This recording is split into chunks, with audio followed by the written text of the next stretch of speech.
नमस्कार श्रोते हो, दीपक रेगे कथाकथन चॅनलवर तुम्हा सगळ्यांचं मनापासून स्वागत. श्रोते हो, तुम्ही ऐकताय रामचंद्र नलावडे यांची झुंबड ही कादंबरी आणि आज भाग 4. सकाळपासून खुर्चीत बसून कल्पनाला आता खूप कंटाळा आला होता. कंटाळा घालवण्यासाठी ती खुर्चीतनं उठून उभी राहिली आणि 4 पावलं टाकून मागच्या खिडकीजवळ येऊन निशब्द उभी राहिली. मागच्या खिडकीतनं हवा छान येत होती. त्या हवेमुळे तिला थोडं बरं वाटायला लागलं. त्या खिडकीतनं निळ्या आभाळाचा तुकडा दिसत होता. आभाळात किरमीच्या ढगांनी गर्दी केली होती. एखाद्या कसबी चित्रकारानं हातातल्या कुंचल्यानं कॅनव्हासवर उभे आडवे फटकारे मारावेत तसं आभाळ दिसत होतं. उंच झाडांचे शेंडे, वाऱ्यानं हलणारी हिरवीगार झाडांची पानं आणि कौलारू घरं पाहत कल्पना त्या ठिकाणी उभी राहिली होती. त्या खिडकीजवळ अगदी 20 फुटाच्या अंतरावर चंपाचं घर होतं.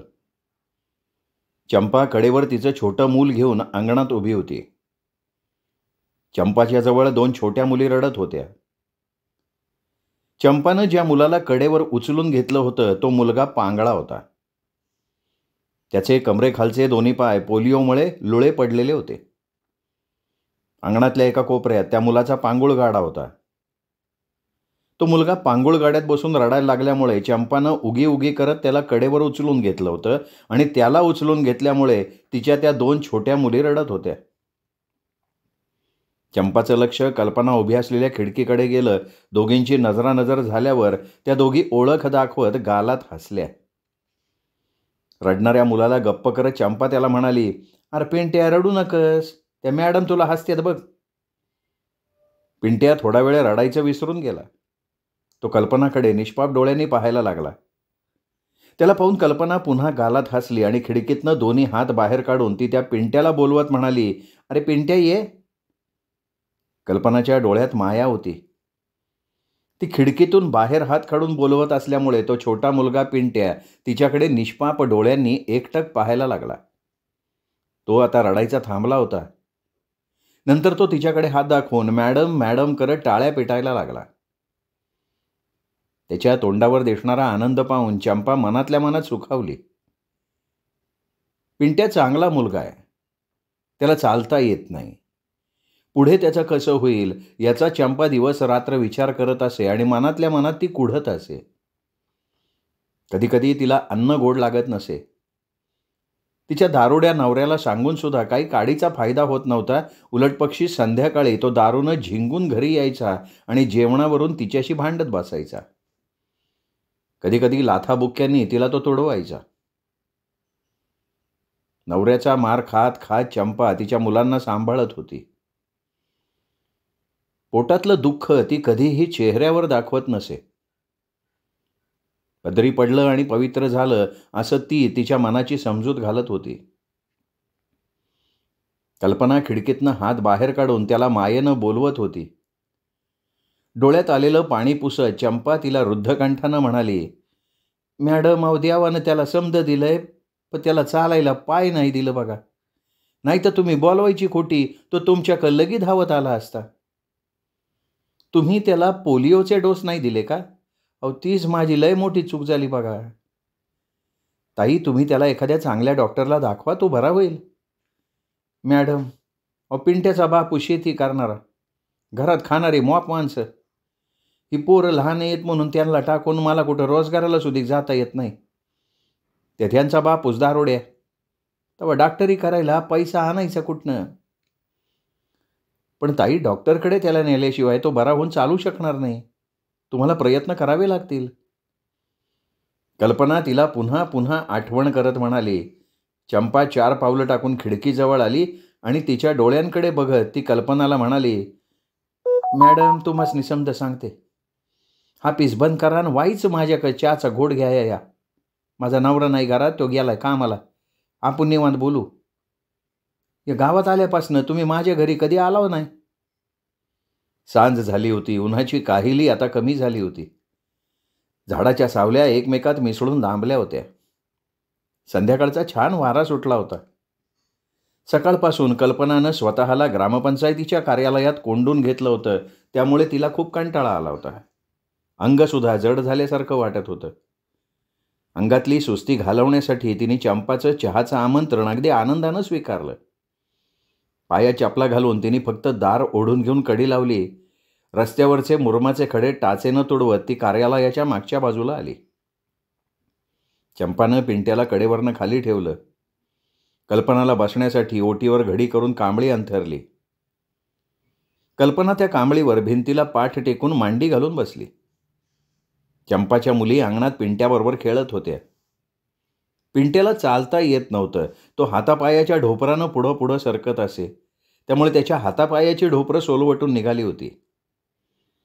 पिंट्या ढोपराच्या आधारानं पुढं पुढं सरकायला लागल्यावर त्याच्या छोट्या बहिणी हसत हसत पुढे धावायच्या. त्या तिघा मुलांचा छान खेळ चालू होता. कल्पनाला त्याची गंमत वाटत होती. क्षणभर ती त्यांचा खेळ बघण्यात दंग झाली. चंपानं घरात जाऊन तिला प्यायला पाणी आणलं. तिच्यासमोर पाण्याचा तांब्या धरून ती कल्पनाला किंद्र्या आवाजात म्हणाली, मॅडम पाणी घ्या की. कल्पनानं तिच्याकडे कृतज्ञपणे पाहत तांब्या घेतला हातात आणि ती वर तोंड करून 2-3 घोट पाणी प्यायली. तांब्या पुन्हा तिच्याकडे देत ती चंपाला म्हणाली, ताई पिंट्या किती गोड मुलगा आहे ना, मला खूप आवडला. पिंट्याची खोटी कागाळी करत चंपा तिला सांगायला लागली, अहो मॅडम तो दिसतो लय गरीब पण हाय लय आगाव. माझ्या पोरींच्या खोड्या काढतो, तेसनी मारतो. अहो लहान आहे अजून, त्याला काही कळत नाही. थांबा मी तुम्हासनी चहा करते, पण आमच्याकडं दूध नाही. ताई मला बिन दुधाचा चहा आवडतो. सहसा आम्ही दुधाचा चहा घेतच नाही. तिला बरं वाटावं म्हणून कल्पना खोटं बोलली. कल्पना ओटीवर एकटी बसली होती. चंपा तिला चहा करण्यासाठी घरात गेली. कल्पना त्या खेळणाऱ्या मुलांकडे बघत निवांत बसली होती. मुलांच्या खोड्या पाहून तिची चांगली करमणूक होत होती. तिला चंपाची दया येत होती. दारिद्र्यात सुद्धा चंपा आनंदानं जगत होती. तिच्या मुलांचा सांभाळ करत होती. चंपा किती समंजस आहे, मोठ्या मनाची आहे हे तिला आता चांगलं कळून चुकलं होतं. दारिद्र्यात आनंदानं कसं जगायचं हे कुणीही चंपाकडनं शिकून घ्यावं. कल्पना विचार करत बसलेली असताना चंपा तोंडभर हसत हातात गरम चहाची कपबशी घेऊन आली. कपाला दांडा नव्हता. चंपानं तिच्यासमोर चहाची कपबशी ठेवली आणि ती तिला खालच्या आवाजात म्हणाली, मॅडम चहा घ्या. कल्पनानं तिच्याकडे कृतज्ञपणे पाहत चहाची कपबशी हातात घेतली. कपातला चहा बशीत ओतून घेतला. चहाच्या बशीत गरम गरम वाफा लवलवायला लागल्या. भुरके मारत तिने बशीतला चहा संपवला. आता तिच्या अंगात थोडी तरतरी आली होती. सकाळपासून आलेला शिणवठा आता पळून गेला होता. चहाची रिकामी कपबशी जमिनीवर ठेवत कल्पना तिला म्हणाली, ताई चहा एकदम झकास होता. हा वाईस त्यात आल्याचा तुकडा टाकला. हां आलं टाकलं ना की चहा चांगला होतो. तुम्हाला कधी प्याविषयी वाटली चहा तर या माझ्याकडं. त्या निमित्तानं आपलं बोलणं सुधीक होईन. या 3 पोरांच्या पायी मला कुठं बी जाता येत नाही बघा. माझ्या राशीला काय निसतं चूल आणि मूल. या पिंट्यावसारखं ध्यान ठेवायला लागतं. हा ढोपरं घासत रस्त्यानं जातो, और रस्त्यानं गुरंढोरं येत जात असतात. मग येऊ असाच एकदा ढोपरं घाशीत गेलता, रस्त्यानं गुराची झुंड आली. तेव्हा आम्ही बोरी गवत ठाऊकं घेऊन पाण्याला गेले होते. गुरं बघून मी धावत आले आणि त्याला उचलून घेतला, नाही तर त्या दिवशी गुरांनी पिंट्याला तुडवून मारला असतं बघा. त्या दिवसाची याद झाली ना का माझ्या अंगावर भीतीनं सर्र दिवशी काटाच उभा राहतो. ताई मघाशी मी तुम्हाला विचारत होते की तुम्ही पिंट्याला डॉक्टरकडे का घेऊन जात नाही. आता बाजारात चांगली चांगली औषधं उपलब्ध आहेत. पिंट्या नक्की त्या औषधांनी बरा होईल, चालायला लागेल. तो माझ्या ऑफिसात पायानं चालत आला ना तर मला खूप आनंद वाटेल त्याचा. मी इथे असेपर्यंत त्या क्षणाची वाट पाहत राहीन. चंपा मनातनं अस्वस्थ झाली. कल्पनाचं बोलणं ऐकून तिच्या पोटात कालवा कालव झाली. अंगावरील साडीच्या पदरानं तिनं गळणारे अश्रू हळूच पुसून घेतले आणि हुंदका देत ती कल्पनाला म्हणाली, मॅडम अहो माप डॉक्टरी करून झाली. काडीचा गुण नाही बघा. 2 खंडाची भाजी ती सावकाराकडं गाण ठेवून त्याला डॉक्टरी केली पण उपयोग काही झाला नाही. हे पाणी व्हायचं निराळ आहे बघा. म्हणजे तुम्ही माझ्या धाकट्या बहिणीप्रमाणे कुठं बी बोलू नका, मग त्याचा त्रास आम्हाला होईल. नाही ताई मी कुठेही बोलणार नाही, माझ्यावर विश्वास ठेवा. मॅडम, हा अंगरोग नाही आहे. कुणीतरी आमच्यावर करणी केली. भक्ताकडनं त्याचं नाव फुटणार आहे. आमचं चांगलं चाललंय ना, आमच्या भावकीला नाही बघवत. त्यांनी आमच्यावर जाप मारलाय म्हणून माझ्या लेकाचं पाय गेल्या बघा. जिमिनी जाग्यावनं भावकीत कांदाळ सुरू आहे, पण ते आम्हासनी वाटण्या बी करू देत नाहीत. तो बाबल्या तुम्हासनी लय साधा भोळा वाटतो, पण त्याच्या अंगात लय नाना काळा आहेत. खाली मुंडी पातळ धुंडी आहे त्यो. माझा नवरा रात्री दारू पिऊन येतो आणि बाबल्याला आय माय वयनं शिव्या देतो. तेव्हा बाबल्या मला का शिव्या देतोस म्हणून कधी विचारायला बी येत नाही बघा. कल्पना चांगली शिकली होती. अंधश्रद्धेवर तिचा विश्वास नव्हता. बुवा बाबा किती तकलादू आणि दांभिक असतात याच्या अंगावर काटा येणाऱ्या कहाण्या तिने वर्तमानपत्रात वाचल्या देखील होत्या. त्यामुळे तिने चंपाच्या बोलण्यावर विश्वास नाही ठेवला. ताई, मी बोलू का? म्हणजे तुम्हाला माझा राग येणार नाही ना, कारण मी थोडंसं स्पष्ट बोलणार आहे. हे बघा, तुमच्या मनात जे असेल ते बिंदास बोला.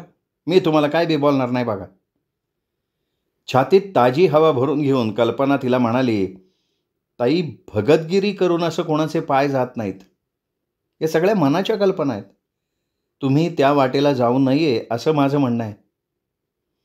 चंपानं तिच्या बोलण्याला तिची सहमती दर्शवली नाही. उलटपक्षी कल्पनाला यातलं काही कळत नाही असं म्हणून ती तिच्याकडे विचित्र नजरेनं बघत गंभीर आवाजात म्हणाली, मॅडम, तुम्ही कोकणात नवीन आलाव म्हणून तुम्हाला इकडच्या गोष्टी ठावं नाही. अहो, लोक करणी करतात, भगतगिरी करून जाप मारतात म्हणून गेल्या हप्त्यात तर दगडू मामाचा नांगराचा योक बैल बोळकांडी रोग लागून मिळाला. शंकऱ्या गावड्याचा पोरगा बेपत्ता झाला. माझ्या बोलण्यावर तुम्ही विश्वास ठेवा. गावात अंधश्रद्धेचा पगडा एवढा जबरदस्त होता की चंपाला तिने कितीही घसा फोडून जरी सांगितलं असतं तरी तिला ते पटलं नसतं. कल्पना तिच्याकडे असहाय्यपणे पाहायला लागली. कल्पना तिला मांडी बदलत म्हणाली, ताई, तुम्ही पिंट्याला शाळेत घाला, तो चांगला शिकेल आणि नोकरी करून स्वतःचं पोट भरेल. पण मॅडम, माझी एक अडचण आहे ना. अहो, या नका एवढ्या पोरासनी सोडून मी त्याला कुठं रोज शाळेत घेऊन जाऊ? त्या चाळाजवळ नाही. त्याला घेऊन मी वाई चालले की मला लगी धाप लागती. याचा बापूस आहे दारुड्या, त्याचं घरात ध्यान नाही. त्याला निस्ती लागती दारू ढोसाया. माझ्या जन्माची निस्ती 7.5 आहे बघा. पण ताई, आजकाल महाराष्ट्र सरकार अपंगांसाठी अनेक योजना, सवलती जाहीर करत असते. तुम्ही याला शाळेत घातलं तर मी याला ग्रामपंचायतीमार्फत चाकाची खुर्ची मोफत मिळवून देईन. त्यासाठी मला तुम्ही फक्त सही करून एक अर्ज लिहून द्या, बाकी सगळं काम मी करते. मॅडम, त्याच्या बापसाला रात्री विचारते आणि मग काय ते सांगते. त्याला विचारल्या बगर मी माझ्या मनानं काय बी करत नाही बघा. त्यो भय म्हणाला तर मी तुम्हाला सांगते. कल्पना मनात म्हणाली, या बाईच्या मुलावर प्रेम खूप आहे, पण त्याच्यासाठी त्रास घ्यायची तिची अजिबात तयारी नाही. चांगलं कोणाला सांगितलं की लोक झटकन त्याच्यावर विश्वास ठेवत नाहीत. कुणी वाईट सांगितलं की मग ते त्याच्या मागे वेड्यासारखे धावत सुटतील. ताई, आणखीन एक साधा आणि सोपा उपाय आहे, तो तुम्हाला सांगू. पण त्यासाठी तुम्हाला थोडा रोज त्रास घ्यावा लागेल. काय हरकत नाही हो, माझ्या पिंट्यासाठीनं तारास वडीन मी. मग सांगते.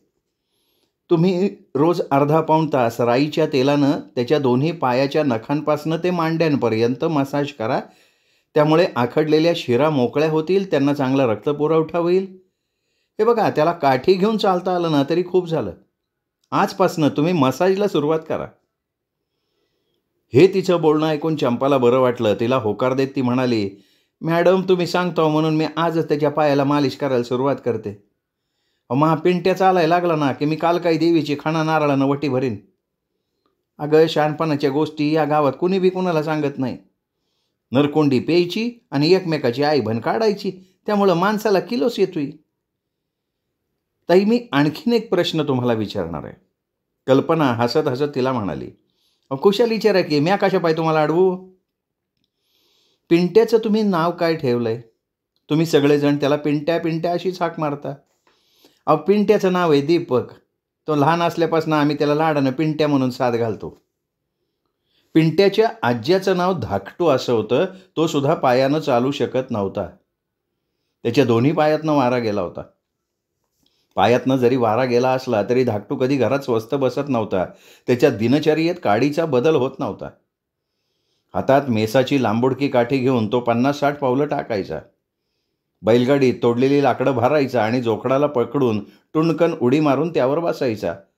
कासरा हातात घेऊन राजा ये सर्जा ये म्हणत बैलांना दणनाट रस्त्यानं पळवायचा. तेव्हा गावातले लोक त्याच्याकडे बघून आश्चर्यानं तोंडात बोट घालत. धाकटू म्हातारा रगेल होता तसाच रंगेल पण होता. एखादी गर्ती बाई त्याच्या सावलीला सुद्धा कधी थांबायची नाही. त्याच्या खोड्या संपूर्ण गावाला माहिती होत्या. गावातले लोक हळू आवाजात एकमेकांशी कुजबुजत.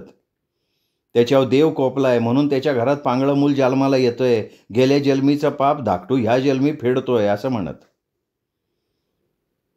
कल्पना चंपाशी मन मोकळेपणानं खूप वेळ बोलत बसली होती. दुःखाचा थोडा निचरा झाल्यामुळे चंपाला आता खूप हलकं हलकं वाटायला लागलं होतं. कल्पनाबद्दल तिच्या मनात प्रेम आणि विश्वास निर्माण झाला होता. सूर्य डोंगरावर टेकला होता. पश्चिम दिशा आरक्त झाली होती. वाऱ्यानं झाडावरच्या फांद्या पानं हालत होती. आभाळाची होणारी काहिली आता निमाली होती. पाखरं घरट्याकडे परतायला लागली होती. पांदीतून गुरांच्या गळ्यातल्या घंटांचा आवाज कानावर येऊन पडत होता. घराघरात आता चुली पेटल्या होत्या. चुलीतील लाकडांचा धूर घराच्या कौलातून निघून आकाशात गोल गोल फिरत चालला होता. शेतात काम करणारी माणसं दमून भागून घराकडे परतत होती. एकाच ठिकाणी बराच वेळ बसल्यामुळे कल्पनाच्या पायाला मुंग्या आल्या होत्या. कल्पनानं पायावर जोरजोरात गुद्दे मारायला सुरुवात केली. तिला पाय जमिनीवर टेकवता येईना, चालताही येईना. थोड्या वेळानं तिच्या पायातल्या मुंग्या गेल्या. कल्पना वर उठत चंपाचा निरोप घेत म्हणाली, ताई उशीर झालाय, मी आता निघते. ऑफिस बंद करून मला घरी जायचंय.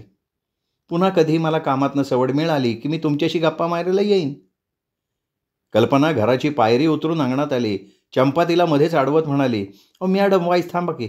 बरी आठवण झाली मला आता. तुमच्याकडं माझं एक काम आहे, फक्त 5 मिनिटं थांबा. कल्पना तिच्याकडे आश्चर्यानं पाहायला लागली. तिची पावलं जागच्या जागी अडखळली होती. हातात धारदार कोयती घेऊन चंपा लगबगीनं घराच्या मागे परसवनात गेली. तिच्या परसवनात 3-4 गावठी केळी व्यायल्या होत्या. केळीची मोठाली हिरवीगार पानं वाऱ्याच्या झोतानं हलत होती. हातातल्या धारदार कोयतीनं चंपानं एका घडावर खचाखच घाव घातले. केळीचा अख्खाचा अख्खा घड तिच्या हातात आला. दुधासारखा दिसणारा चीक बदाबदा जमिनीवर सांडायला लागला. चीक निघायचा बंद झाल्यावर चंपानं त्यावर कागद गुंडाळून त्याचं तोंड सुतळीच्या तोड्यानं करकचून बांधलं. तोडलेला केळीचा अख्खा घड कल्पनाच्या हातात देत चंपा तिला आग्रह करत म्हणाली, मॅडम ही केळ खायला लय गोड आहे. 3-4 रोजात पिकन ती. माझी आठवण काढत खावा. अहो ताई, कशाला एवढा त्रास घेतला? मॅडम तुम्ही नाही म्हणू नका, तुम्हासनी माझी शपथ आहे बघा. आता जर तुमचा एवढा आग्रह असेल तर मी तुम्हाला नाही कशी म्हणणार? अहो तुम्हासनी देण्यासारखं दुसरं काय बी माझ्या घरात नाही. ही गरिबाची भेट म्हणून समजा. ताई तुमच्या भेटीचा मी स्वीकार करते. आत्ता माझ्या जीवाला लय बेस वाटलं बघा. चंपाच्या तोंडावर समाधान दिसत होतं. जगू कुठून तरी तिथे उगवला. तो केळीच्या घडाला हात लावत कल्पनाला घोगऱ्या आवाजात म्हणाला, मॅडम मी घेतो केळीचा घड. जगू पाडशीला केळीचा घड? नाही पाडणार. आणि घाई करू नकोस, सावकाश चल, मी बरोबर नेतो, काळजी करू नका. जगू अगदी वेळेवर तिला मदत करण्यासाठी धावत आला होता. त्यामुळे तिचं काम हलकं झालं. गणपतीची मूर्ती जशी विसर्जनासाठी डोक्यावर घेऊन जातात तसं जगू तो केळीचा घड डोक्यावर घेऊन रस्त्यानं चालत होता. ग्रामपंचायत कार्यालय बंद करून कल्पना त्याच्या मागून चालत होती. त्या दोघांची वरात गल्लीतनं निघाली होती. जगूला काय आठवलं कोणास ठाऊक, तो गणपती बाप्पा मोरया, पुढच्या वर्षी लवकर या असं मोठ्या आवाजात ओरडत रस्त्यानं चालायला लागला. त्याचं ते ध्यान बघून रस्त्यानं जाणारी येणारी माणसं त्याला फिदी फिदी हसायला लागली. जगू त्यांच्याकडे लक्ष देत नव्हता. तो अनवाणी पायानं आपल्या तंद्रीत रस्त्यानं चालत होता. थोड्या वेळानं त्या दोघांची वरात कल्पनाच्या खोलीजवळ आली. कल्पना दरवाजा उघडून आत आली. जगू डोक्यावरचा केळीचा घड हातानं सावरत आत शिरला. त्यांनी तो घड हळूवार उतरून जमिनीवर ठेवला. तो खोलीच्या बाहेर पडत तिला तोतऱ्या भाषेत, मॅडम मी खेळायला जातो असं म्हणाला. तिच्या उत्तराची वाट न पाहता त्यांनी तिथून धूम ठोकली.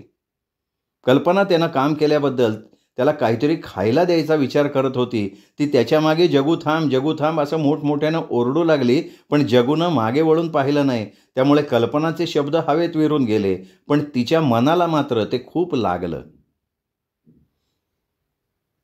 श्रोते हो, हा होता 4था भाग, 5वा भाग. उद्या तोपर्यंत नमस्कार.